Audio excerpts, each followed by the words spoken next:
Next up, we have Gabrielle Swiney. Are you there, Gabrielle? Can you hear me? Lead space lawyer at the United States Department of State, and your talk will be on data sharing in the Artemis Accords. Can you hear me, Gabrielle? I can. Can you hear me? Oh, lovely to have you on the line. Sorry, is it Gabriel or Gabrielle? Gabriel is fine. Gabriel, thank you, Gabriel. Over to you. Thank you. And can we have my slides up, please?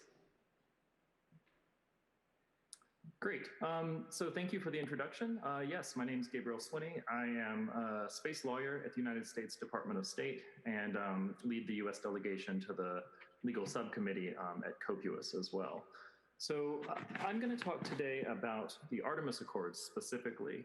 And in particular, I think the focus that the organizers have suggested on data sharing and information sharing more generally is a really useful one, because it's a topic of space resources that Matthias mentioned at the beginning of his remarks that sometimes doesn't get as much attention as it probably should. So I should thank the government of Luxembourg and ESRIC for putting this together. It's been a wonderful event so far this week, and I look forward to seeing what else comes the rest of the week. So the Artemis Accords and how they talk about data and information sharing. To set sort of a starting point for all of us, I think it's important just to quickly summarize what the Artemis Accords are. I know they've been mentioned a lot by a bunch of different people, but just generally speaking, they derive directly from the Artemis program, right? The Artemis program is a NASA-led initiative to bring the first woman and the next man to the moon, and not just to do it once, but to do it sustainably, and to use that as the beginning point for sustained exploration of the solar system, taking us to Mars and beyond. Yes, it's a US-led program, but international partnerships are going to play a significant role in the Artemis program. This is a key distinction from our earlier lunar program in the 1960s and 70s, where international participation is going to be involved from the very beginning, from the construction of the Gateway Station, a small space station that will orbit the moon, all the way down to the actual human and robotic exploration of the moon itself. I should also say that private sector is going to play a significant role. Instead of just sort of building rockets and landers and handing them over to governments, we expect private sector actors to be working hand in hand with all of the partners, not just the United States, but likely international partners as well. So this is really going to be a very inclusive, complex program that will go on for a number of years. And the idea that we came up with in conversations with our international partners was that if we're going to be doing all these complicated things that raise a bunch of issues that the international community has never had to really deal with before, then it made sense to develop some basic guidelines and rules to govern how we act, live, and work together on the moon. So that was the initial starting point for the Artemis Accords. Of course, we have the Outer Space Treaty and the other relevant treaties that set some general obligations, but those are really framed in very broad terms. So they don't provide a lot of specific guidelines that you can give, for example, to mission planners, right? If you have a NASA or a European or Japanese or Canadian mission planner, you can't really just hand them the Outer Space Treaty and say, comply with this, right? They need a little bit more specific details when it comes to actually how they should plan those operations. So we came up with this idea of the Artemis Accords, and the goal, you can see it on the bottom point there, is to promote the safety of operations, reduce uncertainty, and promote the sustainable and beneficial use of space for all humankind. So that's the target there. So the Artemis Accords, I'm just going to summarize really briefly here because we'll dive into several of these in more specifics. They cover a handful of principles. You can see the list there on the left of your screen: peaceful purposes, transparency, interoperability, emergency assistance, registration of space objects, release of scientific data, protecting heritage, space resources, and deconfliction of activities, and then orbital debris and spacecraft disposal.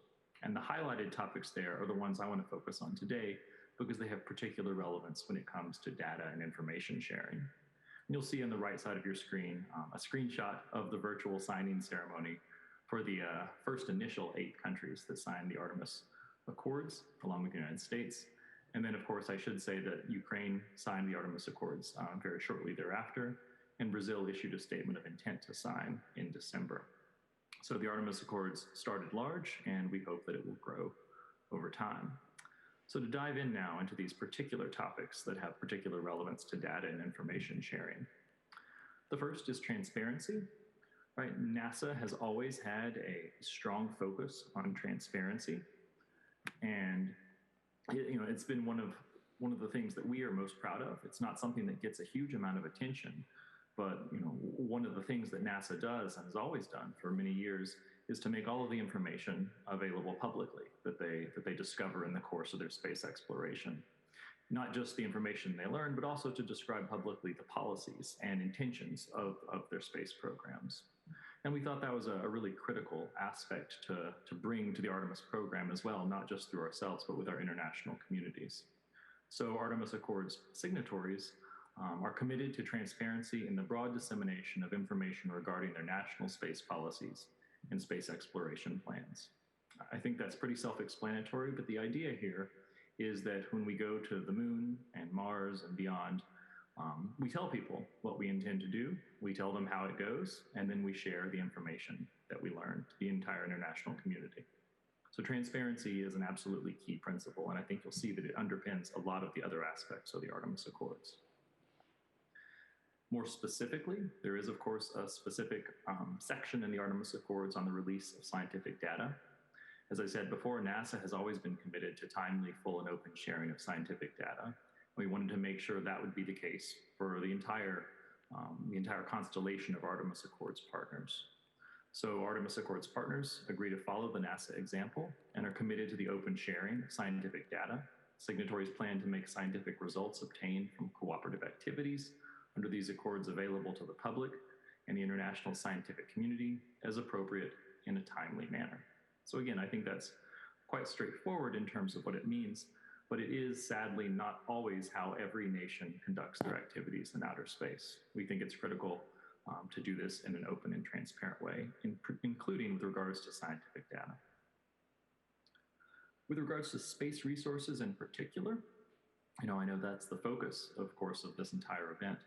And we thought that this open information sharing was critical to emphasize, not in general terms only, about scientific data, but particularly with regards to space resources.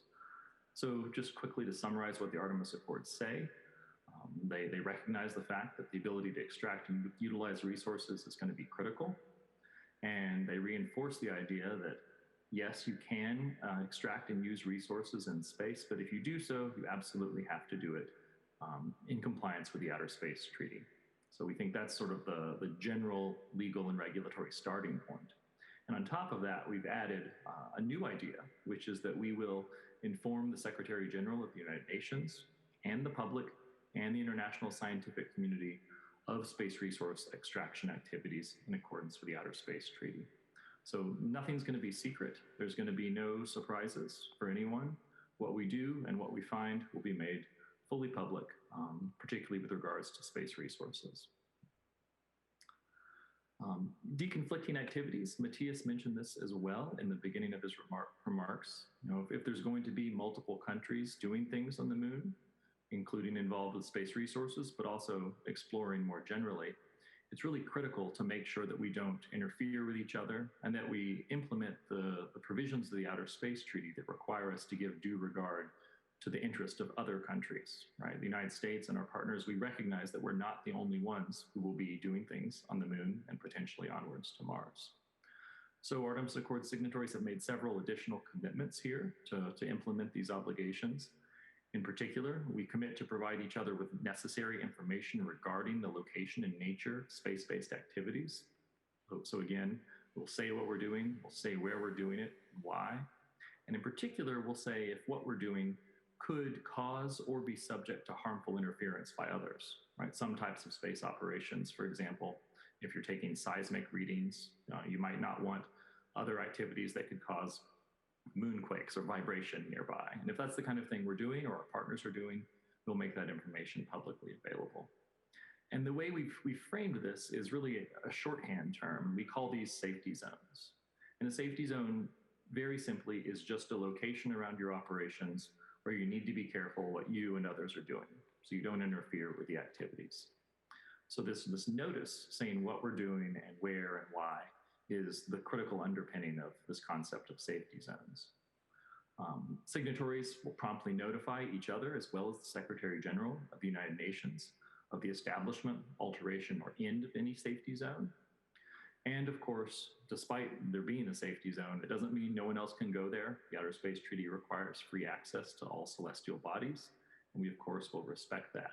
It's really just about an information and data sharing provision. I think that's the core of these safety zones idea. Saying if you're doing something in one location, you notify not only your partners, but also the entire United Nations system, and then work with anyone who might want to engage in operations near there through a notification and consultation.